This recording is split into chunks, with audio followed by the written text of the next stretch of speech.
Lire un algorithme, c'est tout simplement l'exécuter.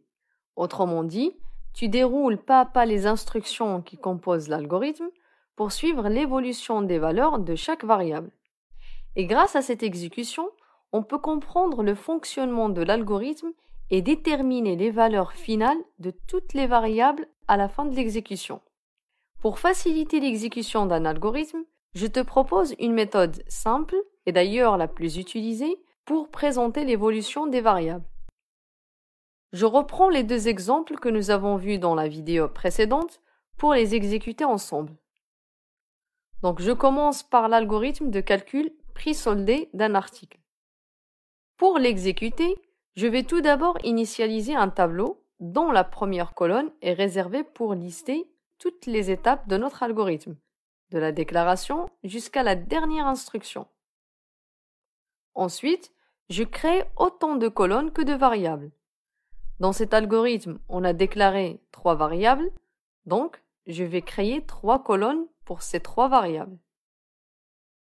Commençons maintenant à exécuter chaque étape et définir la valeur de chaque variable dans la cellule correspondante dans le tableau. À la déclaration, aucune variable ne reçoit de valeur, donc je laisse les cellules vides. Dans la première instruction, l'algorithme affecte la valeur 90 à la variable prix article. Donc, je mets 90 dans la cellule de la colonne prix article. La deuxième instruction attribue la valeur 0,4 à la variable coef réduction. Et dans le tableau, nous allons mettre à jour les colonnes. Donc, pour prix article, sa valeur n'a pas changé. Par contre, coef réduction a reçu la valeur 0,4. Et le montant réduction n'a pas été modifié dans cette instruction. Dans la troisième instruction, l'algorithme évalue l'expression prix article, qui vaut 90, multiplié par coef réduction, qui vaut 0,4. Puis il affecte le résultat de ce calcul à la variable montant réduction. Donc, je mets à jour le tableau en mettant la valeur 36 dans la colonne montant réduction. Les valeurs des autres variables restent les mêmes. Pareil pour la dernière instruction. L'algorithme évalue l'expression prix article, qui vaut 90, moins le montant réduction, qui vaut 36. Puis on affecte le résultat de ce calcul à la variable prix article. Donc, je mets à jour le tableau en mettant la nouvelle valeur de prix article à 54 et les autres variables conservent leur valeur. À la fin de cette exécution, le prix d'article soldé devient donc 54. Dans ce deuxième exemple, l'algorithme déclare une constante pi et 2 variables, rayon et surface. Et il contient 2 instructions. Avant de commencer l'exécution, je vais initialiser le tableau avec les 3 colonnes pour la constante et les 2 variables, et avec 3 lignes correspondantes aux étapes de notre algorithme. Ensuite, j'exécute chaque étape et je définis la valeur de chaque variable dans le tableau.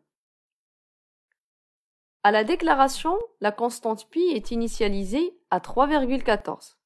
Donc, je mets cette valeur dans la cellule correspondante du tableau. Les autres variables ne reçoivent aucune valeur, donc je laisse les cellules vides. Au niveau de la première instruction, l'algorithme affecte la valeur 4 à la variable rayon. Donc, je mets 4 dans la colonne rayon. Et la constante pi conserve sa valeur initiale. D'ailleurs, si une constante change de valeur au cours de l'algorithme, il s'agit bien d'une erreur, parce qu'une constante ne change jamais de valeur. Dans la dernière instruction, l'algorithme évalue l'expression de multiplication de rayon fois pi, qui donne la valeur 50,24. Puis il affecte ce résultat du calcul à la variable surface.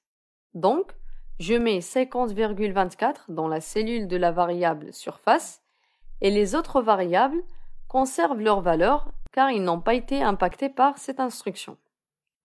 À la fin de l'exécution, la surface du cercle ayant comme rayon 4 cm est de 50 cm,24. Comme tu le constates dans le tableau, la constante pi n'a pas changé de valeur au cours de l'exécution. Et cela est tout à fait normal, car les constantes ne changent pas de valeur. C'est pour cette raison que dans les prochains exercices, je ne vais pas mettre les constantes sur les colonnes, vu que leur valeur n'évolue pas. Donc, pour résumer, l'exécution pas à pas des instructions d'un algorithme permet de comprendre son fonctionnement. Et le tableau d'exécution est une méthode qui facilite le suivi d'évolution des valeurs des variables au cours d'un algorithme. Dans les prochaines vidéos de ce chapitre, nous allons réaliser plusieurs exercices de nature différente afin de mettre en pratique toutes les notions que nous avons vues pendant le cours. À tout de suite!